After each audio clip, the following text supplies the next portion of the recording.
സ്പേഡെക്സ് ദൗത്യത്തിന്റെ അടുത്ത ഘട്ടത്തിനായി ISRO ഒരുക്കം തുടങ്ങിക്കഴിഞ്ഞു. എന്നാൽ പരീക്ഷണത്തിന്റെ അടുത്ത ഘട്ടം നടപ്പിലാക്കാൻ ഇനിയും കാത്തിരിക്കണമെന്ന് ISROയുടെ ഉപഗ്രഹ വികസന കേന്ദ്രമായ UR റാവു സാറ്റലൈറ്റ് സെന്ററിന്റെ മേധാവി M ശങ്കരൻ മാധ്യമങ്ങളോട് പറഞ്ഞു. ഇപ്പോൾ ഒന്നായി സഞ്ചരിക്കുന്ന ഉപഗ്രഹങ്ങളെ വേർപെടുത്താൻ അനുയോജ്യ സമയത്തിനായി ഇസ്രോ കാത്തിരിക്കുകയാണ്. മെയ് മാസത്തിലാകും ഇവയെ വേർപെടുത്താൻ ശ്രമിക്കുക. രണ്ടാം സ്പേഡെക്സ് ദൗത്യത്തിനുള്ള അനുമതി കിട്ടിക്കഴിഞ്ഞു. ഈ ദൗത്യത്തിലായിരിക്കും ചന്ദ്രയാൻ 4 ആവശ്യമായ സാങ്കേതിക വിദ്യ പരീക്ഷിക്കുക.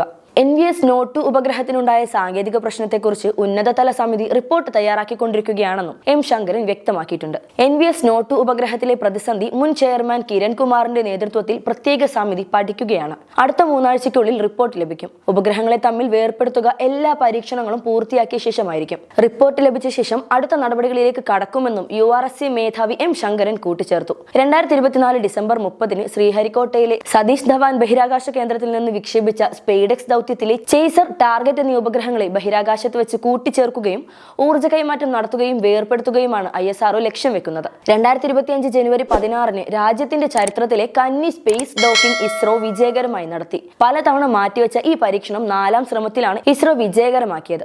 ഇതോടെ ബഹിരാകാശ ഡോക്കിംഗ് സാങ്കേതിക വിദ്യ വികസിപ്പിക്കുന്ന 4ാമത്തെ രാജ്യമെന്ന നേട്ടം ഇന്ത്യ സ്വന്തമാക്കി. ഇതിനുശേഷം സ്പേഡെക്സ് സാറ്റലൈറ്റുകൾ തമ്മിൽ ഊർജ്ജ കൈമാറ്റം നടത്താനും വേർപെടുത്താനും ഇസ്രോ കാത്തിരിക്കുകയാണ്. ISROയുടെ അടുത്ത വിക്ഷേപണ ദൗത്യം 2025 മാർച്ച് മാസത്തിലാകും വിക്ഷേപിക്കുക.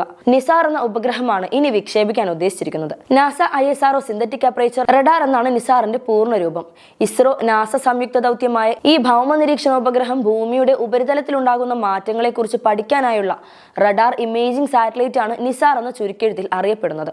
ഓരോ 12 ദിവസം കൂടുമ്പോഴും ഭൂമിയിലെ കരഭാഗത്തിന്റെയും മഞ്ഞുമൂടിയ പ്രതലത്തിന്റെയും മാറ്റങ്ങൾ ഒപ്പിയെടുക്കുന്ന രീതിയിലാണ് നിസാർ രൂപകൽപ്പന ചെയ്തിരിക്കുന്നത്. ISROയുടെ അഭിമാനമായ ശ്രീഹരിക്കോട്ടയിലെ സതീഷ് ധവാൻ ബഹിരാകാശ കേന്ദ്രത്തിൽ നിന്നുള്ള 100ാം വിക്ഷേപണത്തിലാണ് NVS നോട്ട് 2 ഉപഗ്രഹം ഇസ്രോ വിക്ഷേപിച്ചത്. ഇന്ത്യയുടെ സ്വന്തം നാവിഗേഷൻ സംവിധാനമായ നാവിക് ശൃംഖലയുടെ ഭാഗമാണ് NVS നോട്ട് 2 കൃത്രിമ ഉപഗ്രഹം. എന്നാൽ വിക്ഷേപണത്തിന് ശേഷം NVS നോട്ട് 2 ഉപഗ്രഹത്തിന് സാങ്കേതിക തകരാർ കണ്ടെത്തി. ഉപഗ്രഹത്തിന്റെ ഭ്രമണപഥം ഉയർത്താൻ സാധിക്കാതെ വന്നതോടെയാണ് തകരാർ വ്യക്തമായത്.